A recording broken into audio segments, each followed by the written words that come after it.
Hi guys, we're going to talk about growth and development of the newborn and the infant. So this is going to start a 5-chapter series on just growth and development, and we're going to work our way up from newborn all the way through adolescence. So let's get started here. When we think about developmental changes, we think definitely about physical growth, maturation, gross motor, and fine motor skills, and those really progress sequential. With growth, we're going to increase in our physical size. With development, again, it's sequential. We have to attain one skill before we can go to the next skill. When we think about growth, each time the patient comes to the doctor, we're going to take measurements to check that appropriate growth. Ongoing assessments are important so that if too rapid or inadequate growth, those can be identified very early.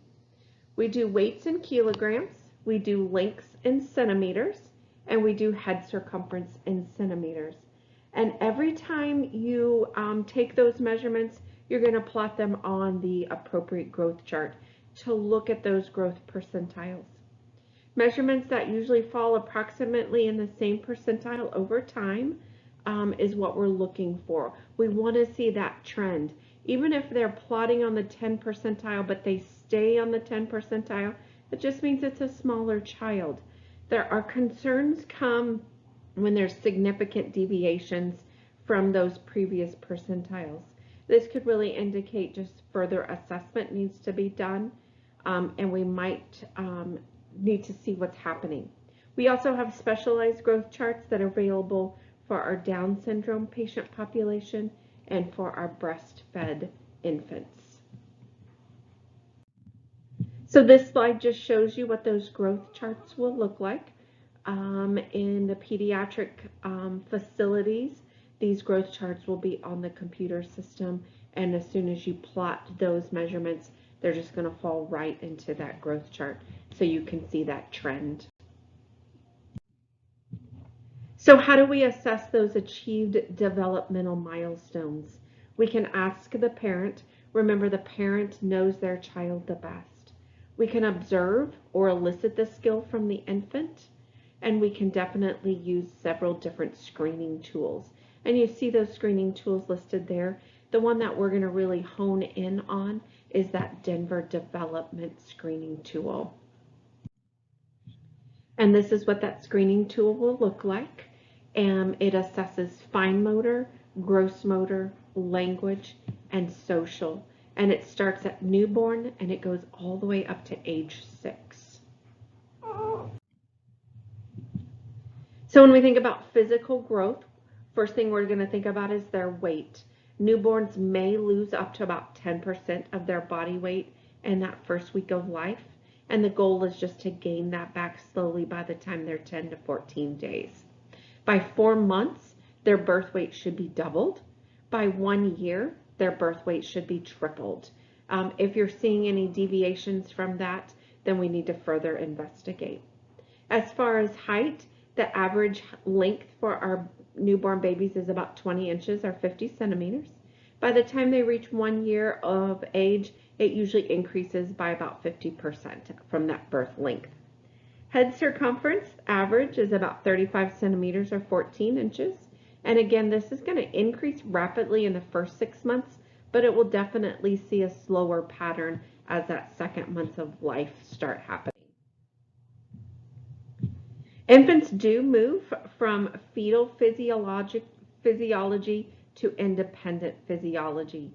Each of these infant organ systems undergoes significant changes as the infant grows. And we're going to hit on just a couple of these here. So when we think about our neurological system, we know that newborns have reflexes. Their central nervous system is not fully myelinated, and they have these primitive reflexes that are present at birth.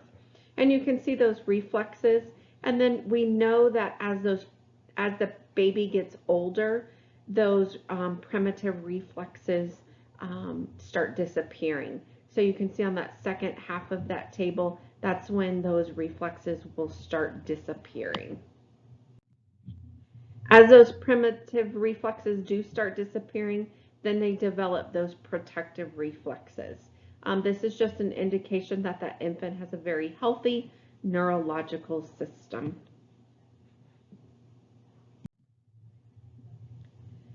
So as we look at brain growth, there is tremendous growth during the first 2 years of life. At 6 months of age, the brain weighs about half that of an adult brain. At 12 months, it weighs about 2.5 times what it weighed at birth. The anterior fontanelle remains open until 12 to 18 months to help accommodate a lot of that rapid growth. If the fontanelle closes prematurely, we don't get super concerned about it, especially if they are age appropriate with growth and development. The concern would be if it closed too early and they aren't quite there yet.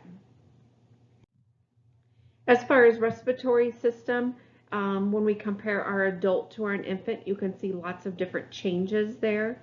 Because these anatomies are different, this just places that infant at a higher risk for respiratory compromise. Cardiovascular system, the heart doubles in size in that first year of life. The average pulse is 120 to 140. That is going to decrease to about 100 when they turn a year of age. Their blood pressure is usually pretty low, 60/40, and it increases as they progress through that first year of life. And their peripheral capillaries are really close to the surface, which just makes them a little bit more susceptible to heat loss. When we look at their gastrointestinal system, their tongue is very large. This just helps allow for that nipple latch if they're going to breastfeed. It also will allow for nipple latch if they're bottle feeding. Their stomach capacity increases as they grow. They start to get teeth. Their first primary teeth is usually about 6 to 8 months of age. As far as their stools, they're going to have that meconium stool as a newborn, and then those are definitely going to change. Those stools are going to change as they progress through that first year of life based on breast or bottle and then any solid foods that they're eating. We would have stool concerns only if they were red, white, or black, if they're frequent or watery or frothy or foul smelling. Those would be times that we would want to definitely let our parents know they need to contact their physician. As far as the genitourinary system, they urinate frequently. Most newborns are going to go through 10 to 12 diapers in a day because they just urinate a lot. It's a low specific gravity. All of their renal functions are reduced as compared to an adult, so their renal functions aren't at adult level yet, which just makes them more susceptible to some dehydration. As far as their integumentary system, newborns have either lanugo or vermex that could be present. Lanugo is that fine downy hair that covers that newborn's body at birth. It's almost helping keep some of that heat in.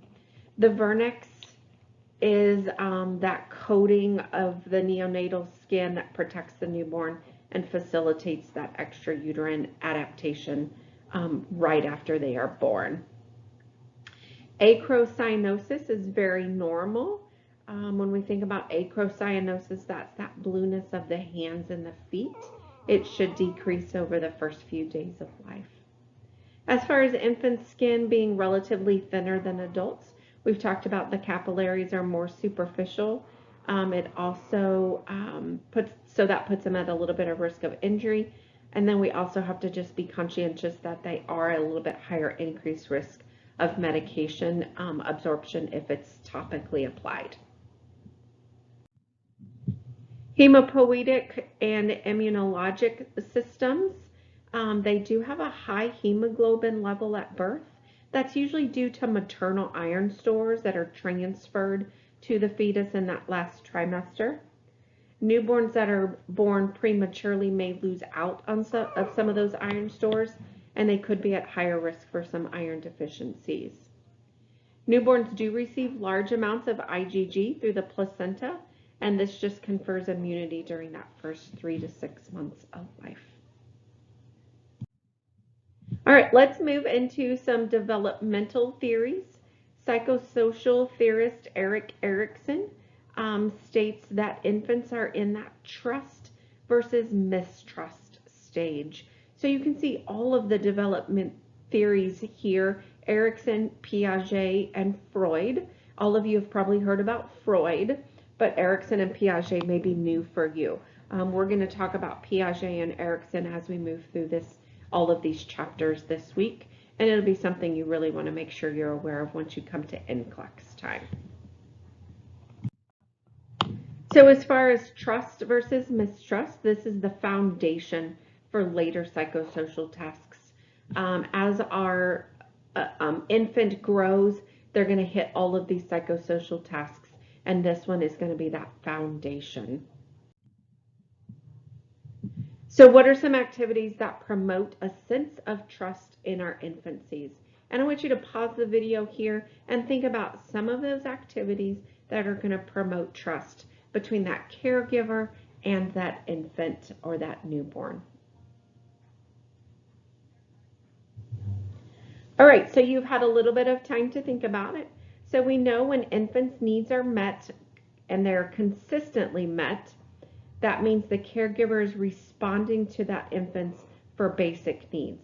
Some of those basic needs that you thought about might be feeding, changing their diapers, touching, holding, talking to the infant. That's all going to develop that really great sense of trust. If parents or caregivers are inconsistently meeting those needs in a timely manner, then they're going to develop a sense of mistrust. So this is that first foundational psychosocial task that we need our infants to get through, and that's trust versus mistrust. Piaget says that infants, usually up through birth to the first 2 years of life, is in the sensory motor stage. This is where infants are using their senses and motor skills to learn about the world. Some social and emotional development that we can move into is stranger anxiety. This typically develops around 8 months of age. The infant recognizes themselves as separate from others.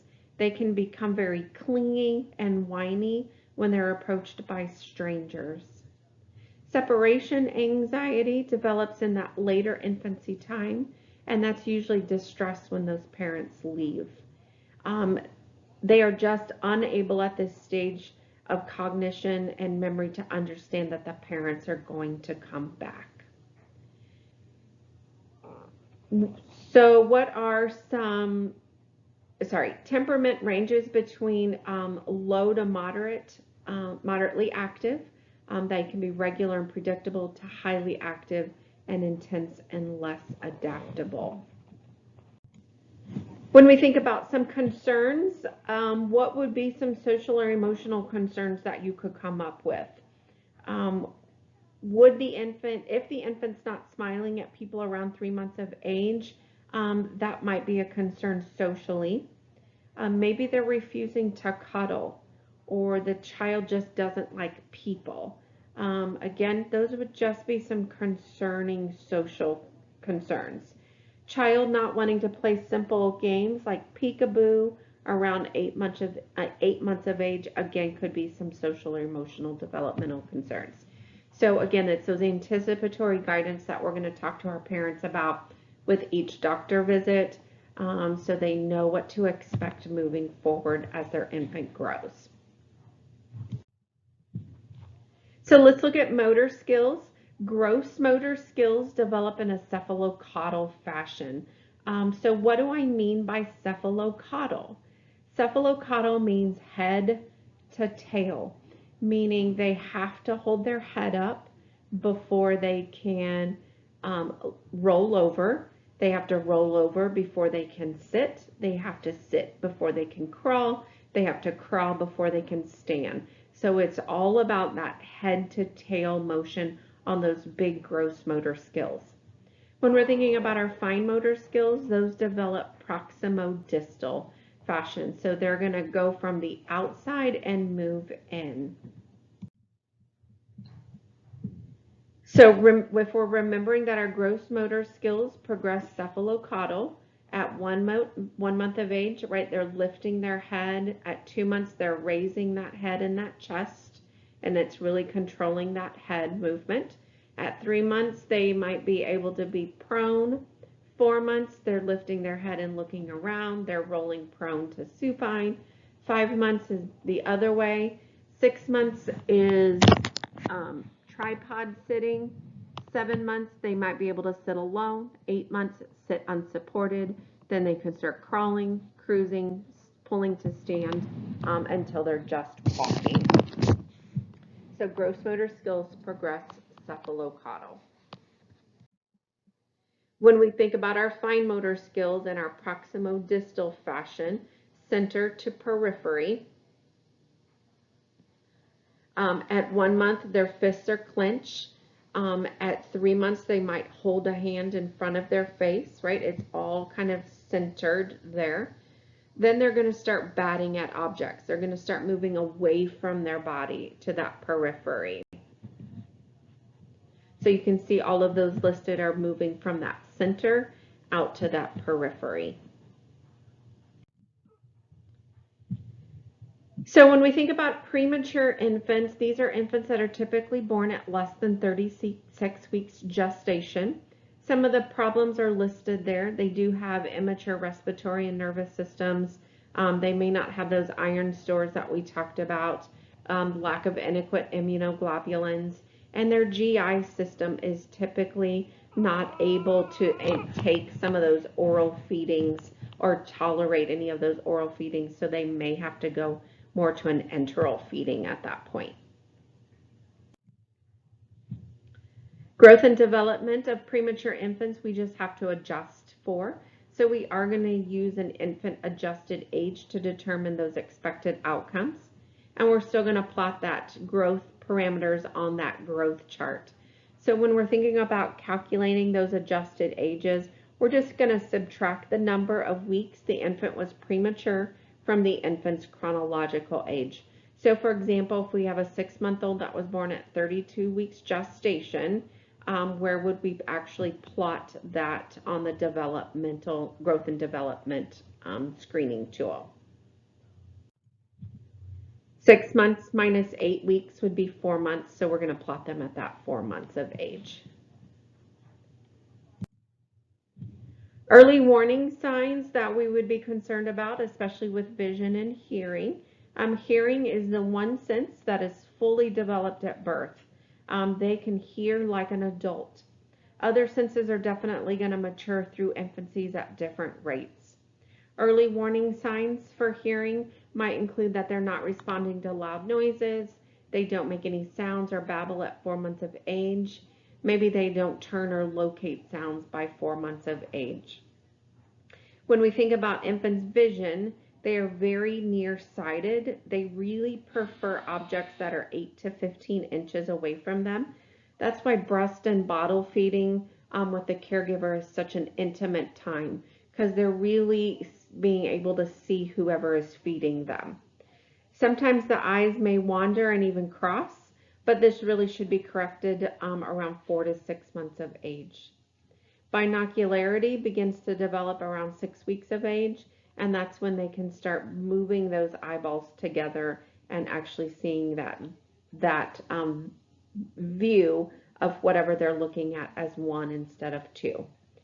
Early warning signs for vision might include cross eyes after the age of 6 months. Maybe they're not tracking, or they're not interested in an item, or they don't try to study an object within their visual field. When we think about warning signs or problems with language, normal language for our infants starts with crying, then they move to cooing, simple vowel sounds, mama, dada, then they start laughing, raspberries, squealing, yelling, and babbling. So some of the concerns might be if they're not making any sounds at 4 months, they're not laughing by 6 months, they're not babbling by 8 months, or they're not using any single words with any kind of meaning at 12 months of age. So as we move into breastfeeding, remember The decision to breastfeed can be influenced by cultural expectations. We do know that the best type of nutrition for newborns and infants is breastfed, but some parents just choose not to do that. And feeding your baby formula is perfectly okay. The health benefits of breastfeeding help with both the mom and the infant. You are required to use correct breastfeeding techniques for any success for that baby. So this slide just lists some of the benefits of breastfeeding: bonding time, immunological protection, maybe some decreased incidence of obesity later in life. Some of the other decreased incidences might be diarrheal disease, such as rotavirus. They may have less asthma, ear infections, bacterial meningitis, urinary tract infections. So definitely some benefits to breastfeeding that we can just educate our moms about. So what are some benefits for that mama? The increased bonding, it lessens that maternal blood loss during postpartum. It decreases the risk of ovarian or breast cancers. It can possibly delay ovulation. Doesn't mean you can't get pregnant while you're breastfeeding, but it could delay that ovulation. Economic advantage, right? You're not spending any money for that milk. So why can't parents or moms breastfeed? Infants may have galactosemia, which means they just have that inability to process the galactose, which is that sugar in breast milk. So if the infant has that, then they just wouldn't be able to breastfeed. Maybe the mom's used illicit drugs or prescription drugs while she's trying to breastfeed. That would not be a recommendation.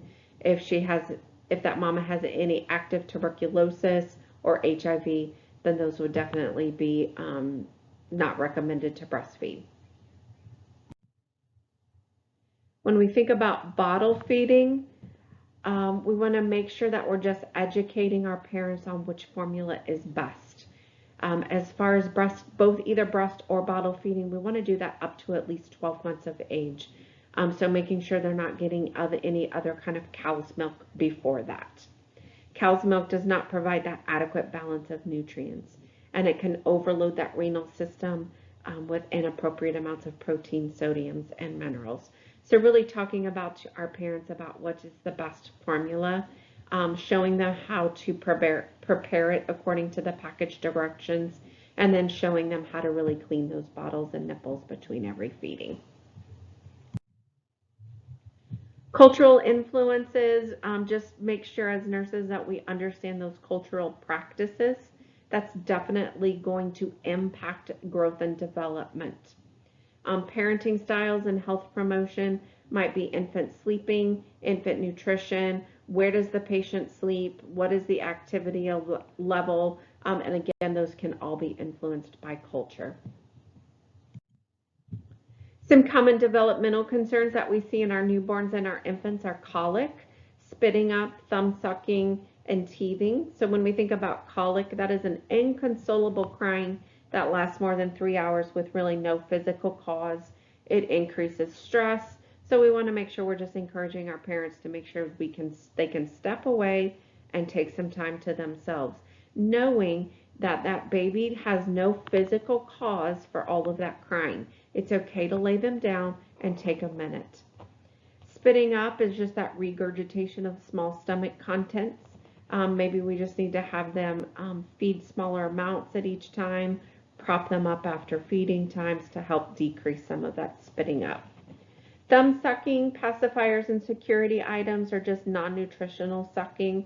Remember, Piaget says they are in sensory motor. So it's that using their senses to explore the world. So putting things in their mouth is how they can do that. Teething is another common just developmental concern. You might see some drooling, maybe some biting, finger sucking as those teeth are breaking through. So what can we do as nurses to try to just alleviate some of that discomfort? We can do cool packs for soothing and maybe even consider some over-the-counter medications. Promoting healthy sleep and rest. Making sure we put our newborns and our young infants on their backs to sleep. Safe sleep is on their back. It decreases that risk of SIDS. We also want no blankets, pillows, or stuffed animals around them. Just the infant in their crib. Newborns do sleep up to about 20 hours per day. They should wake only to feed. At about 3 months of age, they may sleep 7 to 8 hours a night and still take 2 to 3 naps per day. And then by the age of 12 months, infants are sleeping 8 to 12 hours per day and taking maybe 2 naps per day. This just helps facilitate relaxation and predictable sleep times. So what other safeties can we help promote and talk to our parents about?